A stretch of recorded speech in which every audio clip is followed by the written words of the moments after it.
बार सभी माननीय सदस्यों से एक बार आग्रह कर रही हूँ, प्लीज माननीय सदस्य डॉक्टर लता वानखेड़े जी, आप बोलो ना, मैं मोदी जी के अलावा किसी को बोलता नहीं।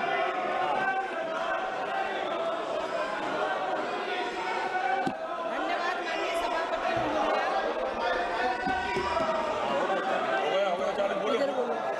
सबसे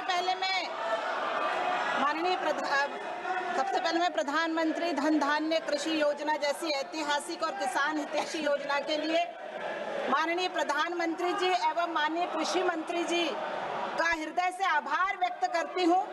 विशेषकर मेरे राज्य मध्य प्रदेश के 8 जिलों को इसमें शामिल करने के लिए। महोदय जी, मेरा माननीय मंत्री जी से बस एक ही पूरक प्रश्न है कि इस योजना के अंतर्गत चयनित 100 जिलों में से अभी तक केवल 96 जिलों को ही कार्य योजना एक्शन प्लान बन पाया है। इसके साथ ही केंद्र स्तर से निगरानी के लिए जो केंद्रीय प्रभारी अधिकारी CNO नियुक्त किए गए हैं, क्या सरकार उनके फील्ड दौरों के साथ साथ कोई डिजिटल ट्रैकिंग या किसानों से सीधा फीडबैक लेने की नई व्यवस्था भी जोड़ रही है, ताकि यह सुनिश्चित हो सके कि काम सिर्फ अधिकारियों के दौरों तक सीमित ना रहे और हमारी सरकार की इस बेहतरीन योजना का 100% लाभ सीधे किसानों के खेतों तक पूरी पारदर्शिता के साथ पहुंचे। धन्यवाद। माननीय मंत्री जी। माननीय सभापति महोदय, विपक्ष जो तमाशा कर रहा है वो सारा देश देख रहा है और इसके लिए जनता इन्हें माफ नहीं करेगी।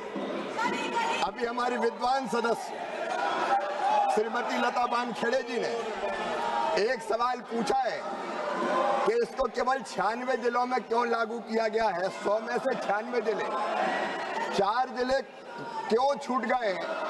माननीय सभापति महोदय, मैं बड़ी तकलीफ के साथ ये कहना चाहता हूँ, बड़े दुख से ये कहना चाहता हूँ कि इतनी महत्वपूर्ण योजना को पश्चिम बंगाल की सरकार ने लागू नहीं किया है, ये पाप किया है।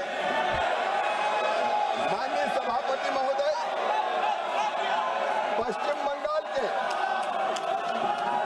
बंगाल के 4 जिले जिनके साथ ये सरकार अन्याय कर रही है पश्चिम बंगाल की। माननीय सभापति महोदय, 4 जिले जिनके नाम भी मैं बताना चाहता हूँ और बंगाल की जनता भी सुन ले। पुरुलिया, दार्जिलिंग, अलीपुरद्वार, झारग्राम, ये 4 जिले हमने प्रधानमंत्री कृषि धन धान्य योजना में सम्मिलित किए थे और ये जिले इसलिए सम्मिलित किए थे कि बंगाल के इन जिले के गरीब किसानों की इन जिलों में उत्पादन बढ़ाया जा सके, उत्पादन की लागत घटाया जा सके, सिंचाई सुविधाएं बढ़ाई जा सके, ऋण के प्रवाह को बढ़ाया जा सके,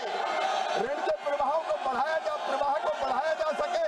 लेकिन शर्म आनी चाहिए पश्चिम बंगाल की सरकार को, उन गरीबों को, उन किसानों को इस लाभ से वंचित करने का पाप किया है, पाप।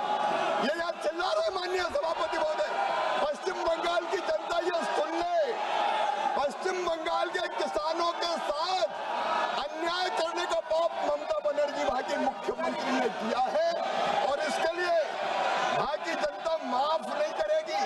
अरे ऐसी क्या घटिया राजनीति करते हो माननीय सभापति महोदय, ये कोई राजनीति है कि आप प्रधानमंत्री का नाम अगर किसी योजना के सामने लगाए तो मोदी जी को श्रेय न मिल जाए, किसान मरे तो मर जाए, मेरी एक आंख फूटे तो फूट जाए, सामने वाले की दोनों फूट जाने दो, किसान बर्बाद हो जाए तो हो जाए, लेकिन योजना लागू ना करो, ये पाप पश्चिम बंगाल की सरकार ने किया है।